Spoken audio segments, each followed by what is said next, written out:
9.4. This is where we get to use the graphing calculators. And so if you don't have one right now, go find one, okay? It'll make it much easier for you to understand what's going on in the video itself. Okay, I'll be using graphing calculators this entire time. I'll show you the formulas and things, but I'm not going to use them.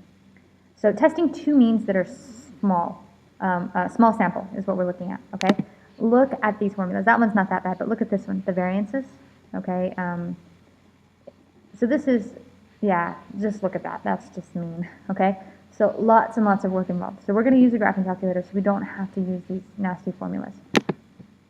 All right? So let's look at what it means in the graphing calculator. Okay, let's see. Hopefully I moved this. Did I move that? I did move that. Okay. And then we're going to talk through this really quick.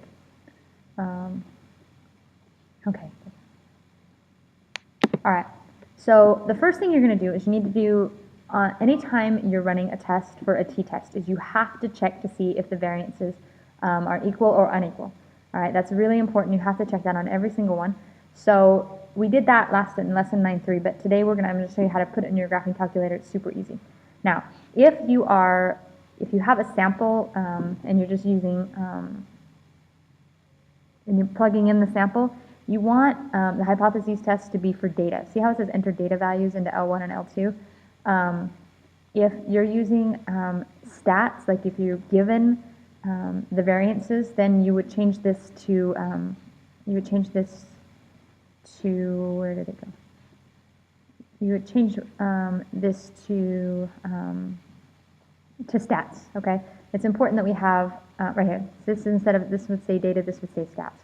This tells you exactly what to do. You enter the data into L1, you press stat, move it to test. Press D. Now, I looked it up in the TI-84 Plus, this is actually E, okay? You have to scroll through the test to find them. You want a two-sample F-test, okay? If you have data in the L1 and L2, you use data. If you need to put your own stats in there, you move it to stats and press enter. Then you scroll all the way down, you push enter, and you move to calculate. Make sure, right here's the type in the appropriate values. You'll have to have your own hypotheses, and you have to tell it what the hypothesis is. And it will calculate everything for you. It's beautiful. Same thing up here, the hypotheses test for the difference of two means. With data, it tells you exactly what to do here. And right here, this tells you exactly what to do if you're looking for confidence intervals. This does everything for you. It's beautiful. All right. You might want to take a picture of this with your phone or write it all down. It's up to you. But you don't have to have this written down. But if you take a picture of it, that way you can use it when we go on. All right, moving on.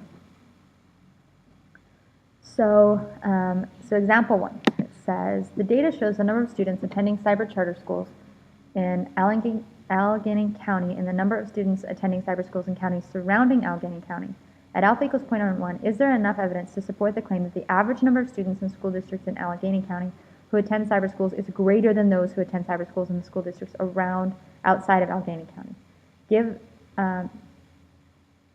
Give a factor that should be considered in interpreting the answer. So what we're going to do is we're going to see, are these two means, is this one bigger? We want an average number of students greater. Yeah, we want this one to be bigger than this one. Is that true? So we're going to, first of all, set up our hypotheses. We need to check and see if our variances are different so that we know what to put in the graphing calculator. There's a step where you have to know whether they're different or not. So, so we're just assuming that they're the same. And the H0 is that they're the same. The H1 is that they're different. Okay, and we do the graphing calculator for this, and we get the F from the graphing calculator is 1.1. Okay, the F from the chart, or the critical value, is 7.15. I'm speaking faster than I'm writing. Okay. And we do not reject, so we can assume that they are the same. Now we're going to go to the actual problem. So you notice this, we had to do that step first. So H0 is that because we want Allegheny County to be bigger. So H0 is that it's less than or equal to outside of Allegheny County. And H1 is that it is greater than. The one inside Allegheny County is greater than outside of Allegheny County. All right. So our test value from the graphing calculator, we did this all in the graphing calculator. We get 1.056. We have to look it up in the chart to get our critical value. And our critical value is 2.764 with degrees of freedom of 10. This is just like before, you use your chart. So we do not reject. And that's all. That's so nice. Isn't it beautiful? Okay, on to your practice problem. Go ahead and pause the video, read through the practice problem, do the practice problem, and then we'll talk about the solution. So here's your solution. Okay, so we had to see first if the standard deviations or the variances are different.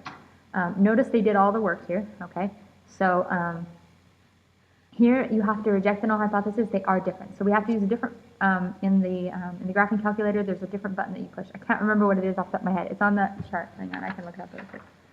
Oh, I don't have it printed out. Sorry. But you have in the graphing calculator. There's something else that you have to pick because your variances are different. Okay. And then we'll go on to the next page. There's like 4 slides of this. Or no, maybe there's 1 or 2. There's another one that's like 4. So then we set up a hypotheses. Okay, this says they're equal, this says they're not equal. We look up the critical value, all right, and it's 2.35 and negative 2.365 and negative 2.635. This right here, you do in the graphing calculator and you get negative 0.57. This is not less than negative 2.365, so we do not reject.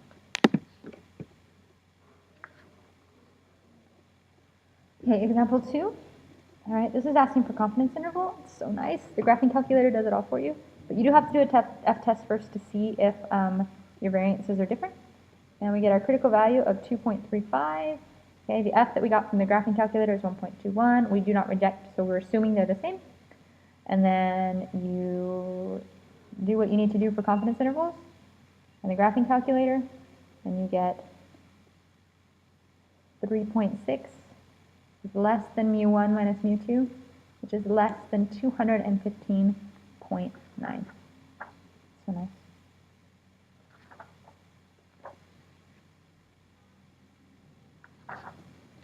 Okay.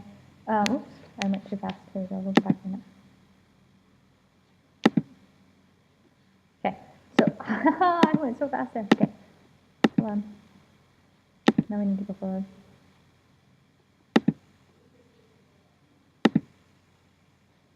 Sorry. Oh, I went like way back. Okay.